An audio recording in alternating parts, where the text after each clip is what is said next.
Victoria கிரீடப்புறா என்று அழைக்கப்படும் நீல நிற புறாவை பற்றி பார்க்க போகிறோம். புறா பறவை வகையில் மிக பெரியதாக விக்டோரியா கிரீடப்புறா என்ற புறா கருதப்படுகிறது. அப்போதைய இங்கிலாந்து ராணியின் நினைவாக இந்த புறாவிற்கு விக்டோரியா கிரீடம் புறா என்று பெயரிடப்பட்டது. இந்த புறாவின் தலையில் உள்ள சிறிய இறகுகள் கிரீடத்தைப் போல மிகவும் அழகாக காட்சியளிக்கிறது. விக்டோரியா கிரீடப்புறா என்று அழைக்கப்படும் இந்த புறா இனம் மரத்தில் இலைகள் மற்றும் சிறிய கிளைகளை கொண்டு கூடு கட்டுகின்றன. இந்த புறா 74 சென்டிமீட்டர் வரை வளரக்கூடியது.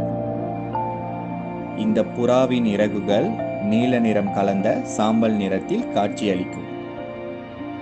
தலையின் மேலுள்ள கிரீட வடிவான சிறிய இறகுகள் வெள்ளை மற்றும் நீல நிறத்திலும், கண் மற்றும் நெஞ்சு பகுதி சிகப்பு நிறத்திலும்